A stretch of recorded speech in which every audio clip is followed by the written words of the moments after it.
तो हेलो दोस्तों, ABC coaching YouTube channel में आप सभी का स्वागत है। आशा है कि आप अपने बोर्ड एग्जाम की तैयारी अच्छे से कर रहे होंगे। जितने भी क्वेश्चन मैं बता रहा हूं, वीडियो सेशन जो आप लोगों के लिए ला रहा हूं, आप लोग अच्छे से देख रहे होंगे, उनसे अच्छे से जो आप लोग तैयारी कर रहे होंगे। आज की इस वीडियो में जो है कक्षा 11वीं के हिस्ट्री अर्थात इतिहास के most important VBI objective question बताने वाला हूँ, जो कि आपकी बोर्ड की परीक्षा में कई सारे क्वेश्चन जो है 100% टच होंगे। इसलिए इसको अच्छे से रिविजन कर लीजिएगा, इसको अच्छे से जो है याद कर लीजिएगा। और दोस्तों, आप हमारे चैनल पर पहली बार आए हैं तो चैनल को सब्सक्राइब करने के साथ साथ बेल आइकन को प्रेस कर लें, ताकि लेटेस्ट वीडियो की नोटिफिकेशन आप सबों को मिल सके। तो चलिए दोस्तों, क्वेश्चन की ओर चलते हैं। देखिए, सबसे पहला सवाल आप हमारी स्क्रीन पर देख पा रहे हैं। यहाँ पे लिखा है कि होमोनिड समूह की विशेषताएं हैं। तो देखिए दोस्तों, मैंने पहले भी बताया था कि होमोनिड से रिलेटेड जो है 100% बोर्ड की परीक्षा में क्वेश्चन पूछे जाएंगे, इसलिए इसको अच्छे से जो है याद रखेंगे। तो देखिए, यहाँ पे सबसे पहला जो सवाल था कि होमोनिड समूह का विशेषता है। तो दोस्तों, यहाँ पे आप ध्यान दीजिए, इसकी विशेषता होता है मस्तिष्क का बड़ा आकार, दो पैरों पर चलना, हाथ की विशेष आकृति। यानी दोस्तों, इनमें से जो है ये सभी हो जाएगा, ये उपयुक्त सभी इसका जो है सही आंसर होगा। तो ऑप्शन नंबर डी इसका राइट आंसर होगा, इसको अच्छे से याद रखेंगे। अगला सवाल देखें तो यहाँ पे दिया है कि होमोलैटिक भाषा का शब्द है जिसका अर्थ है। तो दोस्तों, होमोलैटिक भाषा का जो शब्द है जिसका अर्थ क्या होता है, यहाँ पे ये पूछा गया। तो दोस्तों, इसका जो अर्थ होता है होमोलैटिक्स का अर्थ होता है आदमी, क्योंकि आदमी का यानी कि मैन का जो ये साइंटिफिक नाम है होमोलैटिन। ठीक है, इसको अच्छे से याद रखेंगे, आदमी। ऑप्शन नंबर ए इसका सही आंसर होगा।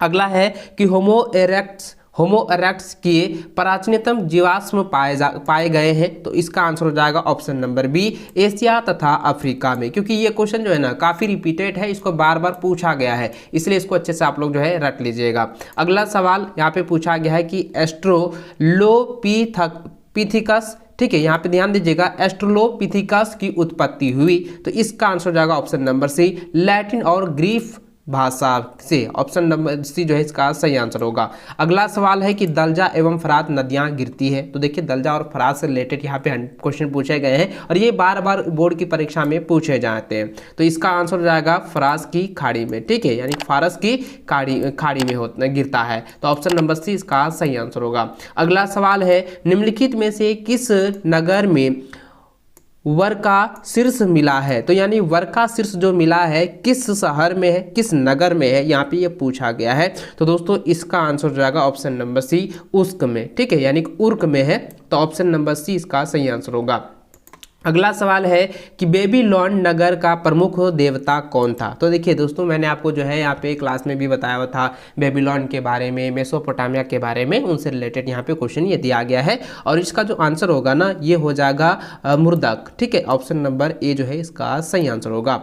अगला सवाल है कि उर कौन सा देवता था। तो उर जो है वो चंद्र देवता था, यानी कि मून डेंटी था। ठीक है, ऑप्शन नंबर ए जो है इसका सही आंसर होगा। इन सभी को जो है आप लोग अच्छे से याद कर लेंगे, इससे जो है 100% जो है बहुत सारे क्वेश्चन आपकी बोर्ड की परीक्षा में पूछे जाएंगे। इसको अच्छे से मैं आपको यहाँ पे गारंटी देता हूँ। तो दोस्तों, यहाँ पे ध्यान दीजिएगा, अगला क्वेश्चन जो है 9 नंबर यहाँ पे दिया गया है कि गोथ, बैड और लोबाई किस मूल के समूह थे। तो दोस्तों, इसका आंसर हो जाएगा जर्मन के। ठीक है, ऑप्शन नंबर ए इसका सही आंसर होगा। अगला सवाल है कि दिनारियस का अर्थ था। तो दिनारियस का क्या अर्थ होता है। दिनारियस का अर्थ होता है चांदी का सिक्का। ठीक है, ऑप्शन नंबर सी सही आंसर होगा, यानी कि सिल्वर क्वाइन।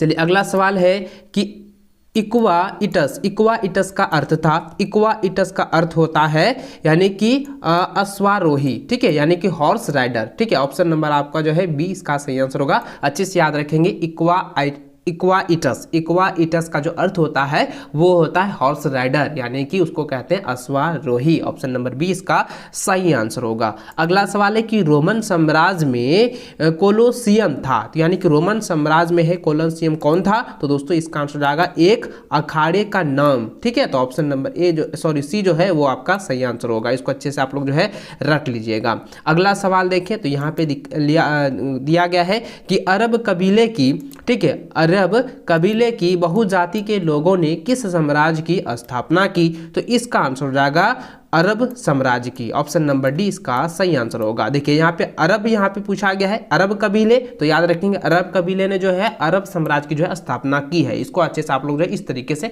ये ध्यान में रखेंगे, याद रखेंगे। अगला सवाल है कि मोहम्मद साहब ने बल दिया, तो मोहम्मद साहब ने जो है वो एकेश्वरवाद पर जो है बल दिया। ऑप्शन नंबर ए इसका सही आंसर होगा।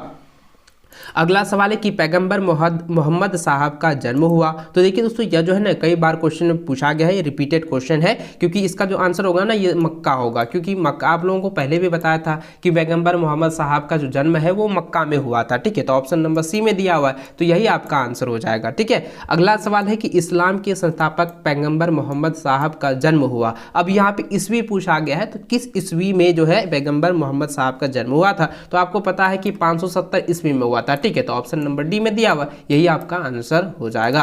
अगला सवाल है कि मुस्लिम पंचांग का प्रथम वर्ष माना जाता है, तो मुस्लिम पंचांग का जो है प्रथम वर्ष जो है कौन सा ईस्वी को माना जाता है, तो आपको पता है 622 ईस्वी को। ठीक है, याद रखेंगे 622 ईस्वी, ऑप्शन नंबर सी में दिया हुआ है। अगला सवाल है कि चंगेज खां की मृत्यु कब हुई, तो देखिए ये काफी बीबीआई है, ये भी रिपीटेड क्वेश्चन है, इसको अच्छे से आप लोग जो है रट लीजिएगा और इसका आंसर हो जाएगा 1227 ईस्वी। ठीक है, ऑप्शन नंबर डी इसका सही आंसर होगा। चलिए अगला सवाल की ओर चले, तो अगला सवाल 19 नंबर है। यहाँ पे ये पूछा गया है कि मंगोल सेना की सबसे बड़ी इकाई में कितने सैनिक शामिल थे, तो यहाँ पे मंगोल सेना में जो है सबसे बड़ी इकाई में कितने सैनिक जो है शामिल थे, तो आपको पता होगा मैंने पहले बताया था 10,000 सैनिक शामिल थे। ठीक है, जो कि ऑप्शन नंबर सी में दिया हुआ है। अगला सवाल है निम्नलिखित में से किस शासन ने धर्म परिवर्तन कर इस्लाम ग्रहण किया, ये एक रिपीटेड क्वेश्चन है और मैंने पहले भी इसके बारे में बताया था कि गजन खान ने जो है इस्लाम धर्म को परिवर्तित कर जो है यानी कि इस्लाम धर्म जो है उन्होंने ग्रहण किया था, अपने धर्म को जो है परिवर्तित करके। ठीक है, यानी कि शासन ने जो है, यानी कि यहाँ पे कौन सा शासन पूछ रहा है, तो गजन खान शासन ने जो है ये जो है परिवर्तन कर जो है इस्लाम धर्म जो है ग्रहण किया था। ठीक है, ऑप्शन नंबर इसका ए जो है सही आंसर होगा। अगला सवाल है कि जर्मन की फ्रैंक जनजाति ने किस देश, याद रखेंगे ये काफी बीबीआई है, इसको रिपीटेड क्वेश्चन भी है और ये जो है बार बार एग्जाम में पूछा जाता है, इसको अच्छे से याद रखेंगे। यहाँ पे सवाल एक बार फिर से पढ़ देता हूँ कि जर्मन की फ्रैंक जनजाति ने किस देश का निर्माण किया, तो दोस्तों इसका आंसर जाएगा ऑप्शन नंबर सी फ्रांस। ठीक है, ये बीबीआई है, इसको अच्छे से आप लोग जो है रट लीजिएगा। अगला सवाल है कि पुरुष जो है भिक्षुओं को क्या कहा जाता था, तो यानी कि पुरुष भिक्षुओं को, यानी कि जो भिक्षा मांगते थे ना पहले के ज़माने में, तो उसको जो है हम लोग क्या कहा जाता था पहले, तो और अभी क्या कहा जाता है वो मैं अभी बता देता हूँ। तो देखिए इसका जो आंसर होगा ना वो होता है मॉन्क। ठीक है, तो मॉन्क कहा जाता है, पहले यह मॉन्क कहा जाता था भिक्षुकों को। ठीक है, तो ऑप्शन नंबर बी इसका सही आंसर होगा। अगला सवाल है कि कृषकों के द्वारा चर्च को अपनी फसल का 10वां भाग देना पड़ता था, जिसे कहा जाता था, तो उनसे जो है क्या कहा जाता था, उसे जो है टीथ कहा जाता था। ठीक है, ऑप्शन नंबर ए जो है इसका सही आंसर होगा। अगला सवाल है कि मार्क ब्लॉक कौन था, तो दोस्तों मार्क ब्लॉक जो है एक इतिहासकार था। ठीक है, तो ऑप्शन नंबर सी इसका सही आंसर होगा। अगला सवाल 25 नंबर है। यहाँ पे पूछा गया है कि दूरबीन का आविष्कार जो है किसने किया, ये तो बहुत ही इंपॉर्टेंट सवाल है और ये काफ़ी बीबीआई है, आप लोग जनरल नॉलेज में भी आप लोगों ने पढ़ा होगा कि दूरबीन का जो आविष्कार है वो गैलीलियो ने किया था। ठीक है, ऑप्शन नंबर बी में दिया हुआ, यही आपका आंसर हो जाएगा। दूरबीन का आविष्कार जो है गैलीलियो ने किया था, इसको अच्छे से आप लोग जो है याद रखेंगे, रट लीजिएगा। अगला सवाल क्यों चले, तो यहाँ पे अगला सवाल दिया है 26 नंबर, कहता है कि द पाइटा, ठीक है, दी पाइटा नामक चित्र किसकी कृति है, तो दोस्तों इसका आंसर जाएगा ऑप्शन नंबर डी माइकल एंजिलियो। ठीक है, ऑप्शन नंबर आपका डी सही आंसर होगा। अगला सवाल है कि छापाखाना का आविष्कार किसने किया, तो छापाखाना का आविष्कार जो है वो गुटेनबर्ग ने किया था, ऑप्शन नंबर ए सही आंसर होगा। अगला सवाल देखें 28 नंबर, यहाँ पे पूछा गया है कि सोसाइटी ऑफ जीसस की स्थापना किसने की, तो इसका जो सटीक आंसर होगा, ये काफ़ी रिपीटेड क्वेश्चन है और इसका आंसर होगा ये हो जाएगा इग्नेशियस लोयला। ठीक है, ऑप्शन नंबर आपका बी सही आंसर होगा। ठीक है, इग्नेशियस लोयला ने की थी। अगला सवाल है कि किस विजेता ने एज़टेक लोगों को पराजित किया, तो इसका आंसर हो जाएगा ऑप्शन नंबर ए हो जाएगा। ठीक है, कोर्टेस। ठीक है, ऑप्शन नंबर ए जो है इसका सही आंसर होगा। इन सभी को आप लोग कॉपी में नोट करते जाएं। और आगे देखिए दोस्तों, यहाँ पे 30वां नंबर क्वेश्चन यहाँ पे दिया गया है कि कोलंबस किस देश का नागरिक था, तो कोलंबस जो है वो जीनियो, ठीक है, जीनियो यानी कि इटली, ठीक है, याद रखेंगे, जीनोआ, ठीक है, जीनोआ इटली में जो इटली की जो है नागरिकता थी, यानी कि उनको कोलंबस जो है वो जीनियोआ इटली की जो है नागरिक था, ठीक है, इसको अच्छे से याद रखेंगे। ऑप्शन नंबर ए इसका सही आंसर होगा। अगला सवाल है कि पिजारो ने इंका राज को जीता, तो यानी इक्का राज को जीता, तो कब जीता था, तो आपको पता होगा, ये भी रिपीटेड क्वेश्चन है, मैंने पहले भी इसके बारे में बताया हुआ था। तो इसका जो आंसर होगा ऑप्शन नंबर ए, यानी कि 1532 ईस्वी में, ठीक है, याद रखेंगे। अगला सवाल है कि पुर्तगाल ने किस राजा को नाविक राजकुमार कहा था, तो नाविक राजकुमार जो है किस राजा को कहा था, तो दोस्तों इसका आंसर हो जाएगा ऑप्शन नंबर बी, हेनरी, ठीक है, हेनरी को ही उन्होंने नाविक राजकुमार जो है कहा था, ठीक है। चलिए अगला सवाल की ओर चले, तो यहाँ पे अगला सवाल दिया है कि इंग्लैंड में औद्योगिक क्रांति आरंभ हुआ क्योंकि, यानी कि यहाँ पे पूछा जा रहा है कि इंग्लैंड की जो औद्योगिक क्रांति है वो आरंभ हुआ, लेकिन क्यों हुआ इसका कारण आपको यहाँ पे बताना है। तो दोस्तों आपको पता ही है कि औद्योगिक क्रांति किस कारण से हुआ था, और सर्वप्रथम जो इंग्लैंड में हुआ था इसके बारे में मैंने आपको पहले भी बताया हुआ था। तो दोस्तों आपको पता है कि इंग्लैंड में जो है औद्योगिक क्रांति जो है यहाँ पे अनुकूल जो है परिस्थितियां विद्यमान थी, यानी कि सारे चीज वहां पे मौजूद थे, और सर्वप्रथम इंग्लैंड में ही वैज्ञानिक विचारधारा का आविर्भाव हुआ था, ठीक है। और इंग्लैंड की कृषि क्रांति ने भी औद्योगिक क्रांति को पृष्ठभूमि का निर्माण किया था। तो दोस्तों ये सभी जो है ऑप्शन जो है आपका सही आंसर है, तो इसलिए इसका राइट आंसर होगा ऑप्शन नंबर डी हो जाएगा, उपयुक्त सभी कारण सही है, ठीक है। 33 नंबर का, इंग्लैंड में औद्योगिक क्रांति आरंभ कब हुई, क्योंकि इसका आंसर जाएगा उपयुक्त सभी कारण सही है, तो ऑप्शन नंबर डी इसका सही आंसर होगा। इन सभी पॉइंट को आप लोग अच्छे से याद रखेंगे, ठीक है। अगला सवाल है कि स्पिनिंग जेनी का आविष्कार किसने किया, तो स्पिनिंग जेनी का आविष्कार जो है ये जेम्स हारग्रीव्स ने किया था, ठीक है, ऑप्शन नंबर डी इसका सही आंसर होगा। अगला सवाल है कि फ्लाइंग शटल का आविष्कार किसने किया, तो फ्लाइंग शटल का आविष्कार जो है जॉन ने किया था, ठीक है, ऑप्शन नंबर डी सही आंसर होगा। अगला सवाल है, देखिए, माइनस फ्रेड नामक, ठीक है, याद रखेंगे, माइनस फ्रेड नामक भाप का इंजन मॉडल किसने बनाया, तो ये काफ़ी वीवीआई है, रिपीटेड क्वेश्चन है, इसको याद रखेंगे। इसका आंसर जाएगा थॉमस सेवरी, ठीक है, ऑप्शन नंबर बी इसका सही आंसर होगा। चलिए अगला सवाल 37 नंबर है, यहाँ पे पूछा गया है कि सर्वप्रथम भाप के इंजन का आविष्कार किसने किया, तो भाप के इंजन का आविष्कार जो है जेम्स वाट ने किया था, ऑप्शन नंबर ए इसका सही आंसर होगा। अगला सवाल है कि ऑस्ट्रेलिया में कौन सा यूरोपवासी पहली बार पहुंचे, तो ये काफ़ी वीवीआई है, रिपीटेड क्वेश्चन है, तो इसका आंसर जाएगा डच, ठीक है, ऑप्शन नंबर डी इसका सही आंसर होगा। अगला सवाल है कि ऑस्ट्रेलिया के मूल निवासी कौन थे, तो ऑस्ट्रेलिया के मूल निवासी थे वो थे मावरियो, ऑप्शन नंबर आपका ए जो है सही आंसर होगा। अगला सवाल यहाँ पे पूछा गया है कि ऑस्ट्रेलिया बस्तियों की स्वशासन का अधिकार कब मिला, तो इसका आंसर जाएगा ऑप्शन नंबर डी 1861 ईस्वी में। अगला सवाल है कि 1514 ईस्वी चीन में सर्वप्रथम कौन सी यूरोपीय शक्ति ने प्रवेश किया, तो इसका आंसर जाएगा ऑप्शन नंबर बी पुर्तगाल। ये काफ़ी बार पूछा गया है, इसको अच्छे से आप लोग याद रखेंगे।